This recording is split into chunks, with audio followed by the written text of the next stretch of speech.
On this month's cover is an extraordinary guy. He has been described as a cross between Jack Welch and a Buddhist monk, and as the Indiana Jones for the digital age.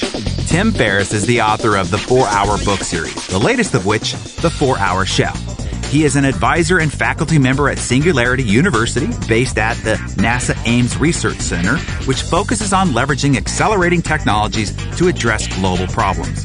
Tim's work has been featured in The New York Times, Forbes, The Economist, The New Yorker, and, of course, Success. It is our great fortune to have him here with us for this month's audio so we can learn about the world according to Tim Ferriss. Tim, welcome to Success. Great to have you here. Thanks so much for having me.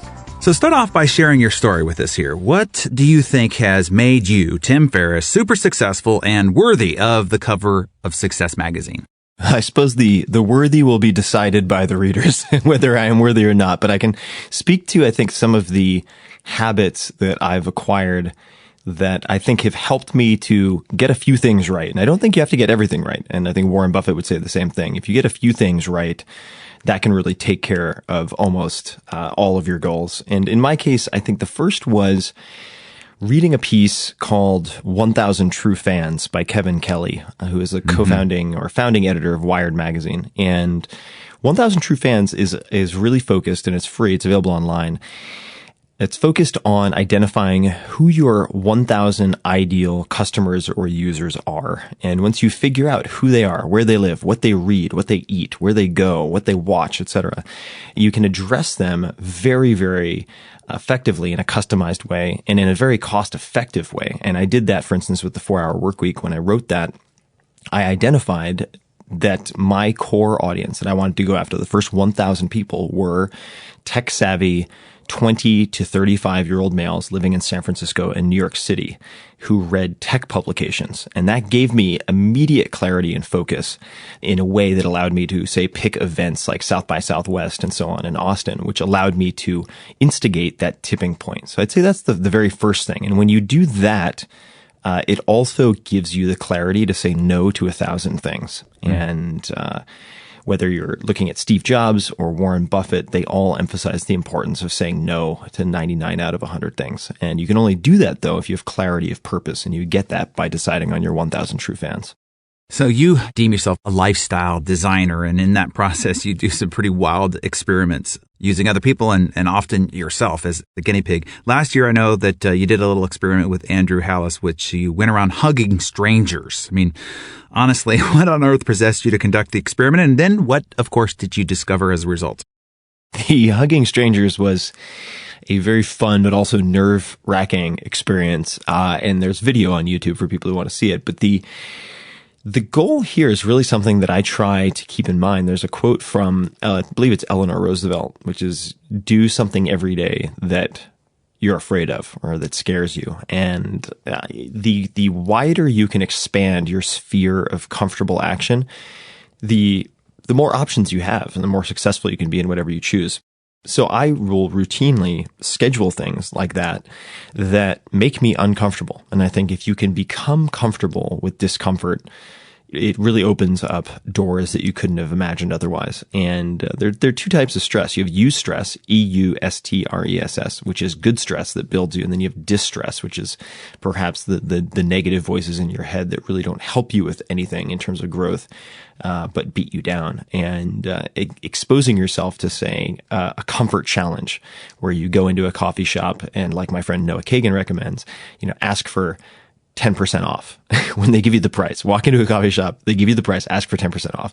Something as seemingly silly as that, if you dose yourself in small ways continually, you really empower yourself to have difficult conversations, uncomfortable conversations. And I think that your success in life can be measured in your ability to have those uncomfortable conversations. And the hugging was just another way for me to make myself just an teensy bit more uncomfortable so that I could realize the worst case scenario isn't that bad. Yeah, and I agree with the Eleanor Roosevelt quote of doing something every day that scares you. It's a metric that I use on myself every single day to assess whether I have done something. The hugging is a little bit more intense than what Mark Zuckerberg does, which is to wear a tie all year or even to learn Mandarin. So I appreciate the audacity of it. So most of what you do is test these theories and ideas as part of your life designing process, like this hugging thing we just talked about. Tell us about the most outrageous thing that you have subjected yourself to test a theory. Oh, there are a lot of those. I would say two that come to mind. The first is outsourcing all of my dating. At one point, I did this because a friend of mine, I was having a dispute with a friend of mine, and he said, look, I know you talk about outsourcing. That's all BS. I don't need to send Excel spreadsheets to India to have someone work on computation for me or my accounting. He's like, what can I use outsourcing for? And I said, you can use outsourcing or delegating for anything. Anything you can do, just about, except for your superpower, your unique skill, you should be delegating or eliminating. And he said, I don't believe it. And I said, well, look, why don't you tell me what you think I can't delegate or outsource? I'll do it. And if I'm able to do it, you have to get me a case of wine. And his mom worked at a winery, so he agreed to it. And he said, dating. I want to see you try to figure out matchmaking. And so what I did is I created a project on Elance at the time. They've been bought by Odesk now. And I set it up like a real business project. And I hired teams in Jamaica, in Manila, Canada, all over the world, who were each assigned a dating site. And each of them had a profile to work with. And they couldn't pretend to be me. That was one of the criteria or the conditions. They had to message people and say, this is Venkatesh writing on behalf of Mr. Tim Ferriss. And I gave them exactly the type of woman I was looking for. And they had 2 days to book coffee dates up and down one main street. And then they would get performance bonuses for the number of dates that they booked. And had somewhere between 20 and 30 coffee dates in less than 48 hours, just going up and down this one main street from coffee shop to coffee shop to coffee shop, and ended up with a long-term girlfriend out of it. And the whole experiment cost me about $300, including all the bonuses and so on. And I looked back on, as I think many men in particular will, and at all of the just thousands of hours of wasted time and money trying to date or meet women or meet a significant other really ineffectively. And so I found it very enlightening and also depressing that it was so easy to go about doing it with outsourcing. And there were some hiccups along the way. I had my outsourced teams mix up a couple of names, which created a very awkward situation. I had one team that claimed to be in Montreal apologize for a delay because a bridge had gone down in Manila. And I was like, wait a second. And it turned out they were actually in the Philippines. So there's a little bit of chicanery, but that would be, I think, something that most people would consider absurd, but it still produced fantastic results. So I think there's a lot of value in exploring the absurd. Yeah. Wow. That's interesting. Fantastic example. So Tim, if you think back over the past decade or so since the launch of the 4-Hour Work Week and building your visibility and fame and brand, what do you feel you got, let's say, wrong, or you've changed your position or opinion about since the beginning of this fantastic journey you've been on? That's a very good question. It's a tough question. I think that in the beginning, and I think this is very common, when the 4-Hour Work Week finally, when it actually hit its inflection point, started taking off. And keep in mind, it was turned down by 26 or 27 publishers. This was not a book that anyone really expected to do anything.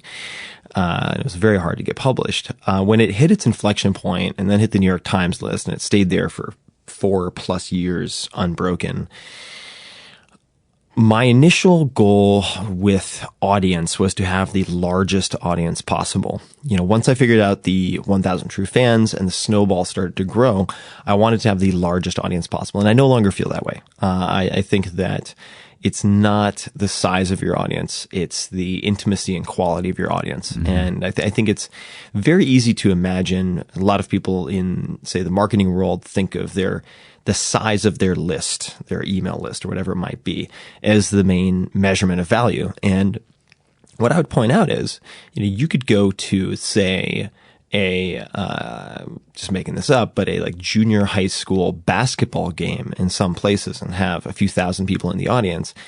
And you might have fewer people at a TED event, right? But does that mean that the audience at the basketball game is more valuable than being in front of all of the people who attend TED? And of course the answer is absolutely not. That's ridiculous.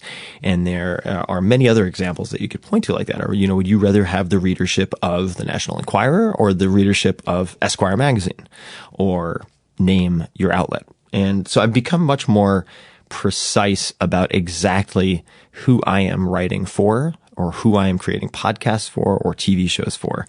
I don't think that in this particular case, size matters as much as people think. If you hit the right 100 people, you can change the world. Yeah, I agree. So I'm curious about your thoughts on your brand. I mentioned to a friend of mine that I was going to be speaking with you today, and he said, "Who's that?" And I said, "Have you ever heard of the 4-Hour Work Week?" And they're, "Oh yeah, the 4-Hour Guy." So when you hear your name and people think, "Oh, he's the 4-Hour Work Guy," talk about being branded like that. Is it something that you expected or wanted, or is it something that you work at being more than that branding on a daily basis? How has this worked out for you? The 4-Hour brand is a blessing and a curse. And I have no right to complain, so I won't. It's really done tremendous things for me, but I never expected the 4-Hour Work Week to turn into what it became, which was this blockbuster book. I had no anticipation. I had no desire at the point that I thought of the first book and started conceiving and putting it together to ever write a second book or a third book. And so only when it became this piece of pop culture in a lot of ways, and I remember the day it was parodied on Jay Leno, and it was so surreal to me that it had gotten that well known. I mean, it just seemed like a dream state, and it was also parodied on The Office, and then on and on and on. The reason that I wrote The 4-Hour Body, one of many reasons, is that I wanted to diversify my identity. So what I realized was, and a lot of people paint themselves into a corner by doing more of what works. And that's very often a good philosophy and tactic. But in the case of, say, a writer, I didn't want to be the 4-Hour Work Week guy forever. I didn't want to talk about email autoresponders for the rest of my life. And I didn't want to throw away all the brand equity that I'd built. So I decided to take a complete left turn and write a book about optimizing physical performance, and basically a choose your own adventure book to losing fat, incredible sex, better sleep, and 50 or so of these micro chapters. And my feeling was, and the strategy was, to test this, and if it worked, I would automatically have diversified my identity so that I'm not as pigeonholed. I would have maintained the 4-Hour brand so it'd still be more valuable. And that would open up many, many options for me. And I wouldn't feel trapped in sort of a stage persona of the business or lifestyle guy. And on the flip side, I very often ask myself, and I know Richard Branson does the same thing, what's the worst that can happen? What is really the worst case scenario? And trying to cap the downside. And the downside is very easy to quantify. If the second book flopped, I could always go back and simply say, I tried to take that left turn, didn't quite work. Now I'm going to write the 4-Hour Work Week revisited, the 4-Hour Work Week expanded edition, the 4-Hour Work Week, the 3-Hour Work Week, the 2-Hour Work Week, whatever the hell I wanted to do related to the business stuff. That option didn't go away just because I explored a new direction. Speaking of a new direction and a bit of a left turn, your last book was The 4-Hour Chef. So we know you're not necessarily a chef, and it's really not necessarily a cookbook either. Explain the premise of the book and kind of what you were tackling to put that book together, and what people might expect if they pick it up, and how it's done. The 4-Hour Chef was perhaps the most unusual book that I've written thus far, and it was part of a master plan of sorts, meaning Ben Franklin, right along with Richard Feynman, is one of my dream attendees. If I could invite 3 people to dinner, he would be one of them, certainly. Just a fascinating case of entrepreneurship and diplomacy, and someone who is a polymath. And he's, of course, known for many things, but including the early to bed, early to rise makes a man healthy, wealthy, and wise. And the healthy, wealthy, and wise trifecta was something that I had in mind to try to cover with my first 3 books. So you have wealthy, 4-Hour Work Week, healthy, 4-Hour Body, and then wise was intended to be my exploration of accelerated learning, which I've done massive tests on for language acquisition, sports acquisition, anything acquisition for decades now. And I studied, neuroscience and then language acquisition at Princeton in my undergrad years, and have spent an incredible amount of time on this, but hadn't written a book about it. So the question was, how do you make learning sexy? Because people think learning, they associate it with perhaps bad experiences at school. And the way you do that is through stories and self-experimentation. So I decided to take a skill that I had tried and failed at many times, and that was learning to cook. And to use the story of me learning to cook with tons of sidebars on, surfing and memory competitions and all sorts of cool stuff for people who don't care about cooking, to use that as a Trojan horse or a vehicle for making people, 10x what they were in terms of learning capacity. I just wanted to create world-class learning machines. And that was the goal of the book. And I think it does it in a very graphic, illustration and photograph rich way that is very different from the first two books. But the common threads of like, how do you apply an 80-20 analysis to, say, get to top 5% in the world in a skill within 6 months? How do you do that? How do you break down a skill? And there are very, very concrete ways to go about doing that. Questions you ask yourself. And once again, it comes back to kind of testing assumptions. If somebody says if you want to learn how to swim, you need to do A, B, C, D, and E in that order, then you ask questions like, well, what if I did them in reverse? What if you had to remove half of those steps? I know it's impossible, so you say, but if you had to, which steps would you remove?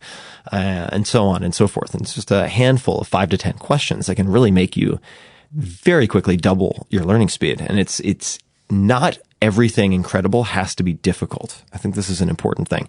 That doesn't mean that everything incredible is easy to accomplish, but not everything that seems incredible has to be difficult. I like that. So, Tim, you say it's possible for anyone to become world-class at just about anything in 6 months or less, which of course goes against the Malcolm Gladwell of 10,000 hours idea of mastery. And maybe those aren't the same point. And you can explain that to us. But explain how we can all be world-class at the skills that we need or want to learn. What does it take?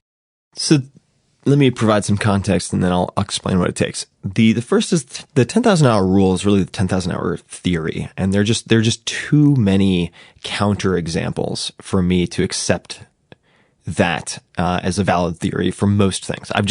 I've spent my entire career seeking out anomalies and exceptions to that. So I've just seen too many exceptions for me to really buy it. And there's some great examples. If you want to learn to play the guitar, Google Axis of Awesome.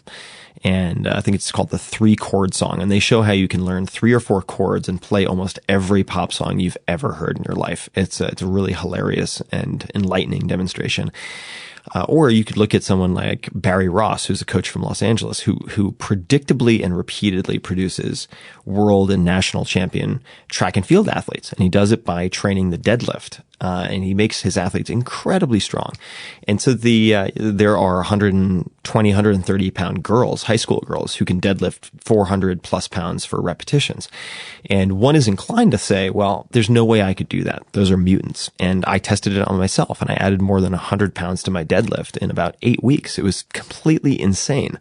So the first step, I would say, is just the belief that your job is to not look for the average approach, not to look for the most common approach, but to look for the anomalies. And by anomalies, ideally, you're looking for, and you can do this on Google very easily, is look for controversial trainers.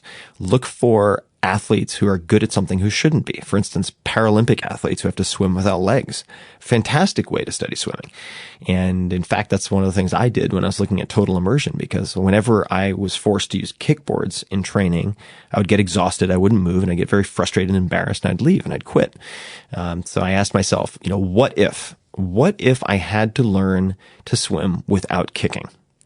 And these what if questions are very powerful, and you can pose these to teachers. So for instance, I'll give people a very quick and dirty way to tackle sports. Let's just say the sport is in the Olympics. Search silver medalist, then the type of sport, or you could search Olympic medalist, the sport, and then your city or a city nearby.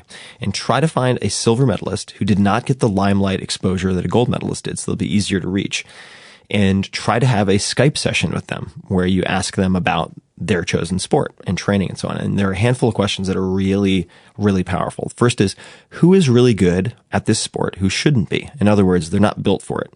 So if they're an ultra endurance runner, I want to find the really big fat guy who finishes 50 or 100-mile races. Who's that person? And the reason I ask that is because you'll find a skill set and training that this person uses to overcome mediocre genetics. You don't want to just look for the Michael Phelps who have these completely alien-like physiques that you can't replicate. You need a skill set, a toolkit that you can replicate. And then second, and then I'll let us move on and we can dig if you'd like, is asking them something absurd like, I've never finished a 5K, but I want to run a marathon. If you had to train me for a marathon in 12 weeks and you had $1 million on the line, I know it's impossible, but how would you do it? And you get some very interesting responses. The truth comes out when you start to compress timelines like that. So those would be a few approaches. And of course, I go into a lot of depth in the 4-Hour Chef and the TV show, The Tim Ferriss Experiment. If you don't want to read a 600-page book, then 21 minutes per episode will get you a pretty good handful of these tactics and tools too. Yeah, it's good stuff too. And so that kind of leads me to this question as we sort of stand in the moment of now, look over the horizon. Based on the people you've been interviewing, the connections you have, the people you're hiring, managing your content and so forth, the type of conversations you're having, questions that you're asking, what's next for you? You got a TV show? Is it movies? Like, where are you taking this lifestyle design process forward from here? I think most of my goals are personal and not business related at this point, and have been for a while. So, I mean, they sound silly because people will be like, well, why don't you just do X? Like, get a dog. I need to get a dog. I've wanted a dog, grew up with dogs. I've wanted a dog as an adult for decades, but I've been very conflicted because I've never had a dog in a city. I grew up in the countryside and on Long Island. And so there are personal goals like that, but I very rarely, and this is a controversial perspective, but it works for me. I do not have 5 or 10 year professional goals. I have say 3 to 6 month experiments. So I had this TV show just came out. Did it with the team that filmed and edits all of Anthony Bourdain's stuff. It's super cinematic, super gritty.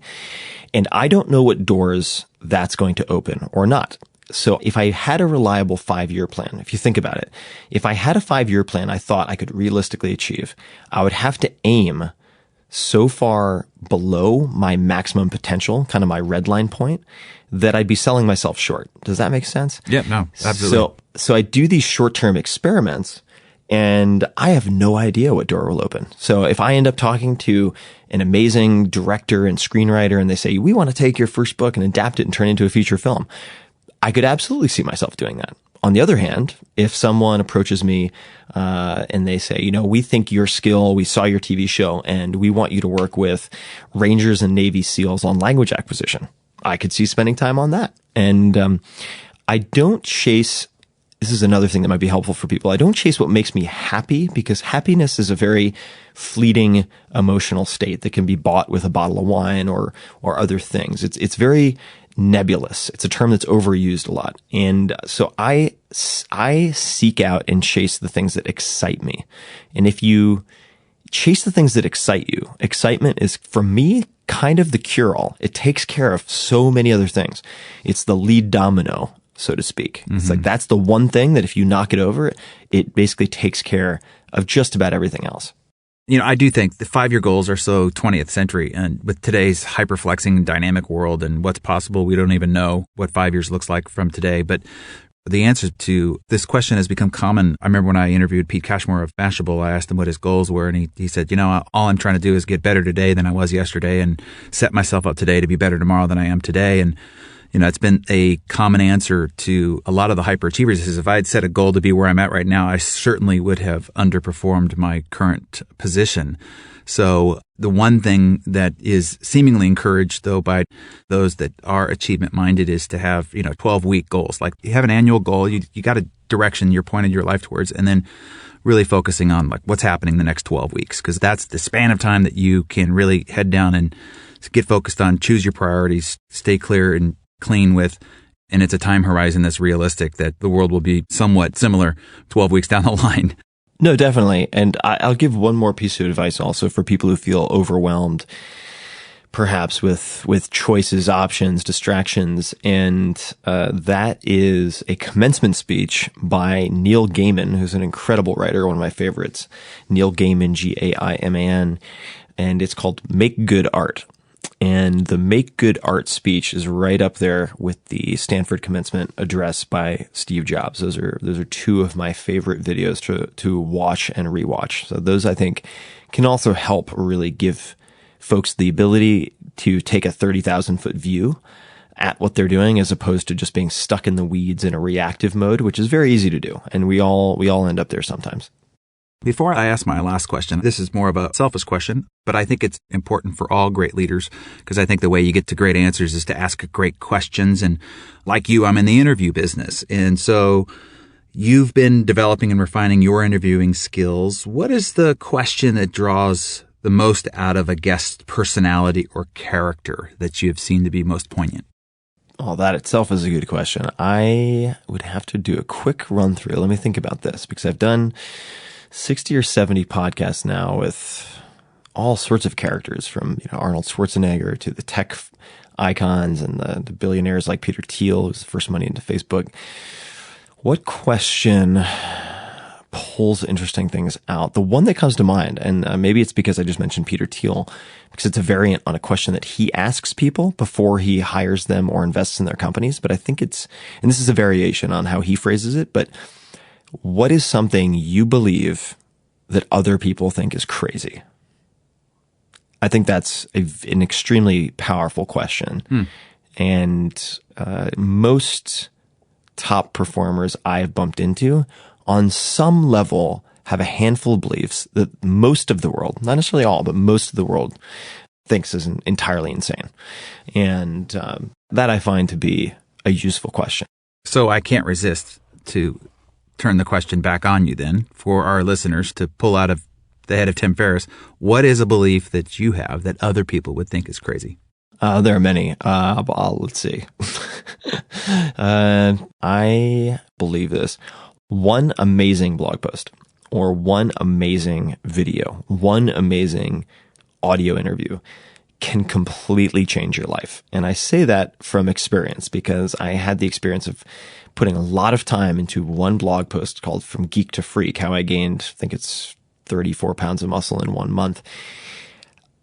Putting a ton of time into that, and it was my first piece to ever hit the homepage of, at the time, it was dig.com, dig.com. And that really created the landslide in a way that led to the success in the early days of the 4-Hour Workweek.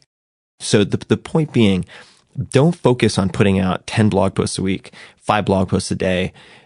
The volume game is a race to the bottom. Focus on putting out incredibly good stuff. And if you just get one of those right, it could change your life. So wrapping up here, last question for you today, Tim. Since we've been talking a lot about learning and accelerating learning, I think the perfect question to wrap up our discussion here on is, tell us the one thing you hope that we learned from you and your experiences through this interview. What do you hope people take away from their time, and maybe even reading further about your story in the pages of Success Magazine as well? What I hope people take away is, let's make it a short list. Number one, you're the average of the 5 people you associate with most. Financially, emotionally, physically, you have to choose those people very carefully. And then secondly, whenever people tell you you should do something, or you believe in your head you should do something, you can't do something, ask yourself, what are my self-imposed limitations, and what can I challenge? What have I given up on is perhaps the best way to start. What are dreams I've given up on? Whether it's going to Greece, learning a language, playing the guitar, getting good at basketball, tennis. What are the things I've given up on or just put on the shelf that have gathered a lot of dust?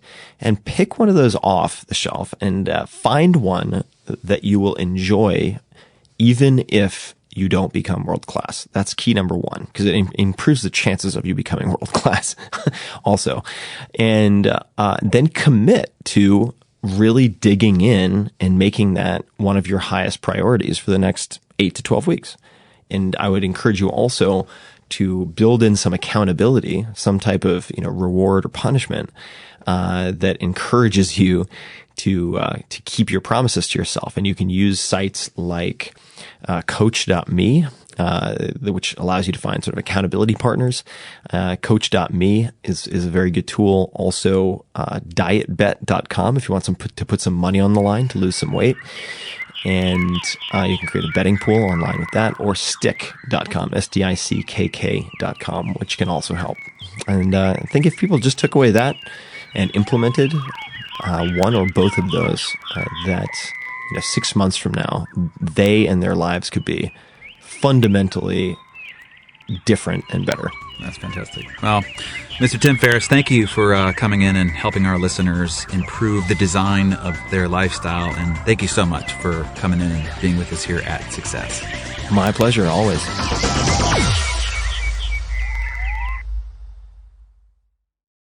Success Magazine Audio, copyright Success Media, all rights reserved.